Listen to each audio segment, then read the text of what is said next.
All right, hello everyone. It is Tuesday, 11:32. Welcome to lunch with FRAZELMA LYNN, the Parenting 911 Coach. So I hope you have your lunch. I hope you're relaxed at least for a few minutes in the middle of the day. And let's talk a little bit about parenting. So the topic today is put yourself in their shoes. Put yourself in your children's shoes. Many of us, as parents, we're doing our own thing, living our own best life, or so we say. And in doing that, we really don't add the children into our plans, into our agenda, into how we're growing and moving and, expanding ourselves. And we kind of leave them out as if their childhood is going to wait. I remind us sometimes that we only have 936 weeks to pour into our children all the good that we have, giving them the best that we've got. We only have 936 weeks to do that. Their childhood will not wait.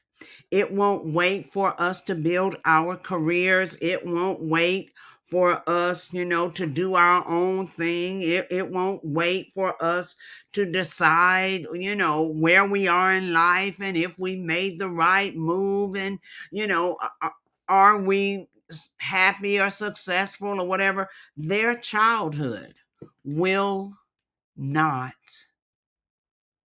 wait.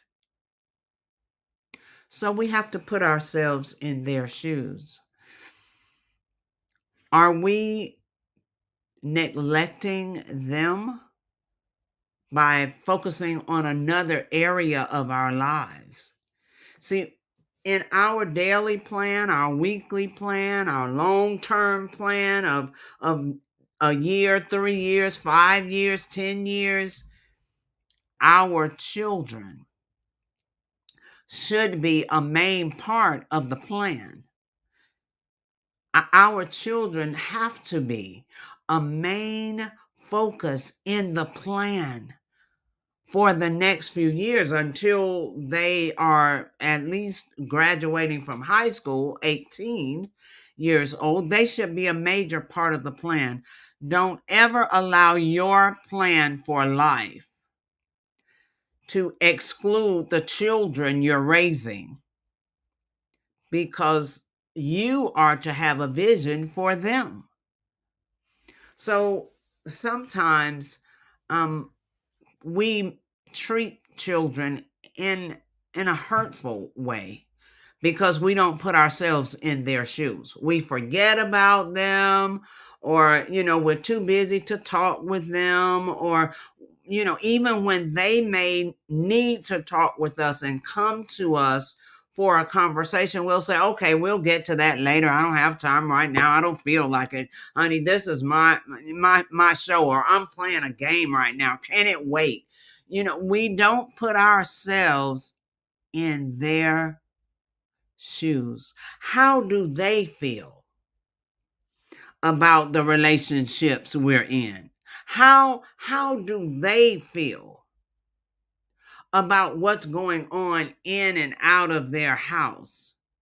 How do they feel about the way we talk to them, the disrespect we can have towards them sometimes? How do they feel about their lives right now?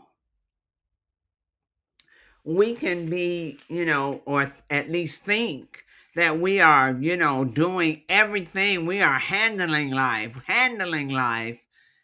but we're leaving our children out. And therefore, when that's the case, they feel like they don't belong anywhere. Another coach said something to me that really got my attention. She said some parents don't even know their children. They live in the house with them. They buy clothes for them. There is food in the house for the children to eat, but they don't even know them. They don't know what the children like and enjoy. They don't know their children's hobbies. They don't know how to have a conversation with them, how to really talk their language, or they don't even know their children.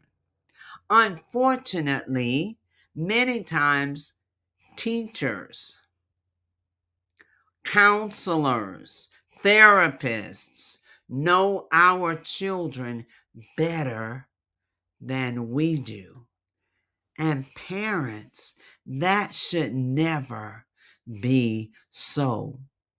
We have to, you know, refocus ourselves. If your life is just moving along and everything is oh so grand, but you're leaving your children out, then you're deceiving yourself, because your children are a part of your life. Therefore, if your life is so grand and their life is struggling, then your life is really not that grand. I remember when our oldest daughter was, I don't really remember, she might have been 12. She might have been 12 or 13. Maybe slightly older. She might have been about 15. We were sitting at a doctor's office and, just sitting there in the waiting room, waiting for our names to be called. And in walks a mother and her son. He looked to be around 3. Cute little guy. She walks in and she is dressed to the nines. I mean, she is dressed, her nails are done, her makeup is just flawless. Her hair is beautiful. She is so put together. Do you understand me? I mean, well put together. And she holds the door open for her son. And he is dirty, wrinkled. His face needs to be washed.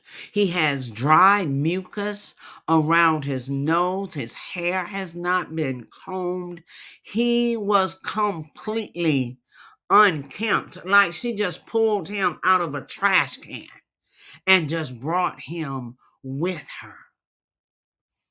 And I looked at our daughter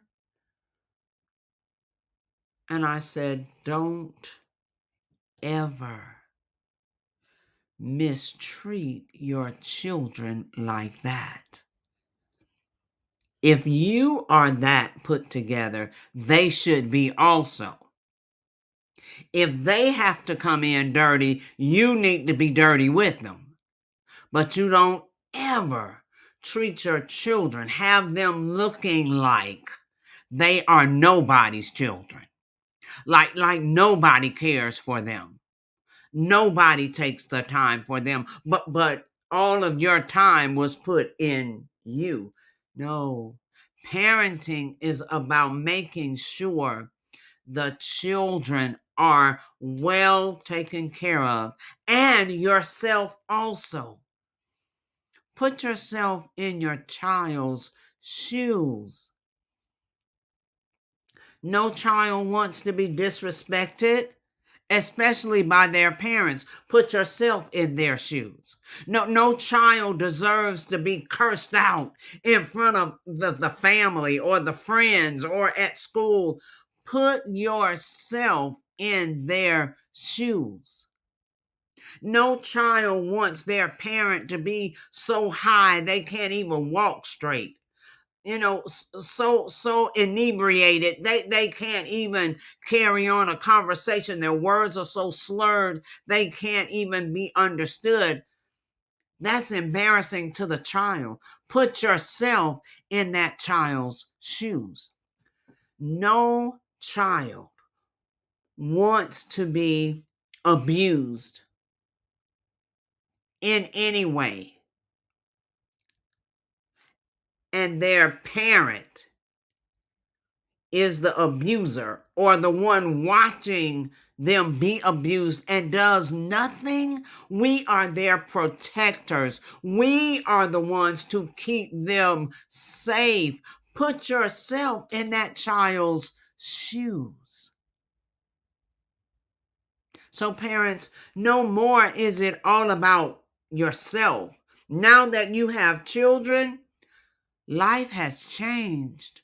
It's about taking care of everybody in the family, especially the children who cannot take care of themselves. They're depending on you.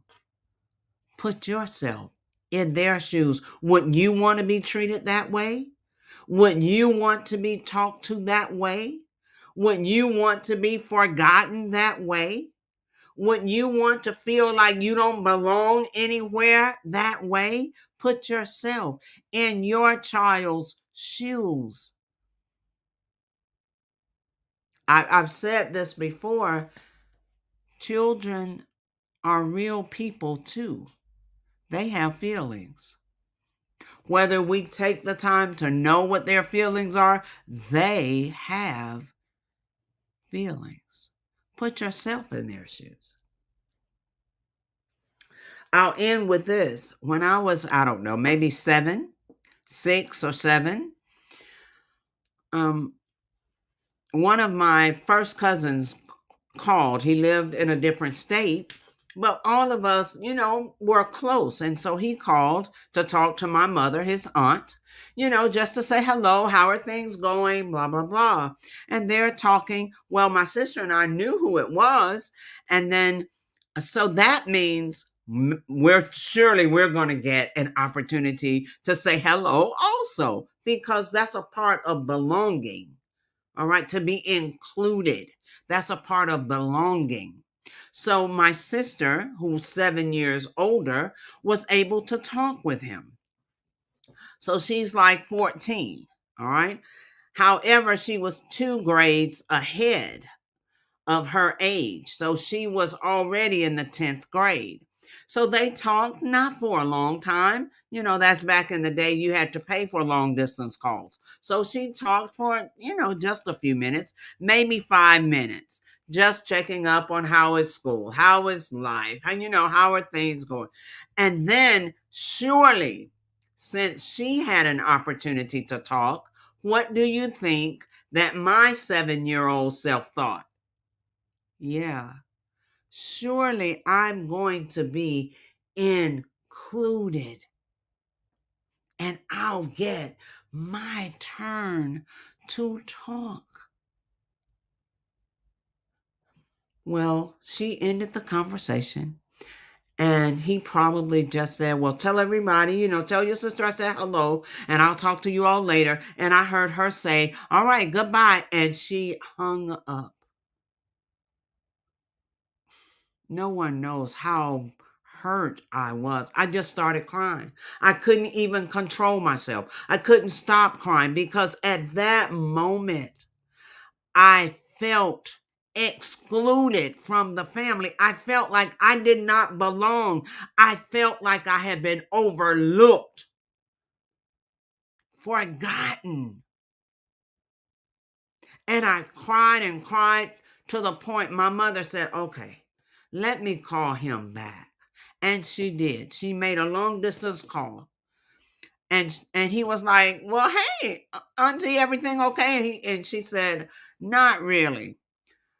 I have one here that you didn't talk to, and she is bawling her eyes out. She is crying because she felt like you forgot about her.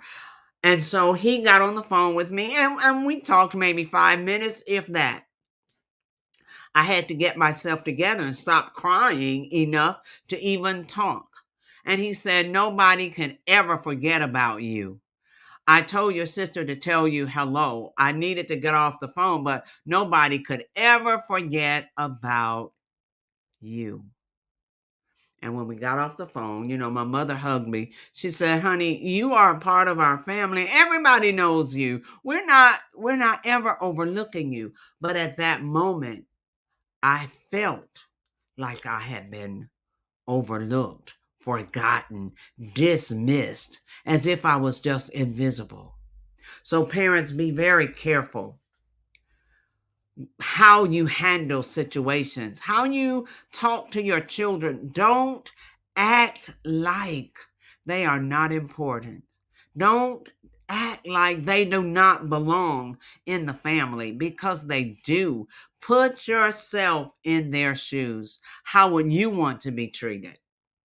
How would you want to be spoken to? How would you want to be included in the family, in whatever is going on? Put yourself in their shoes. All right, that's it for me today.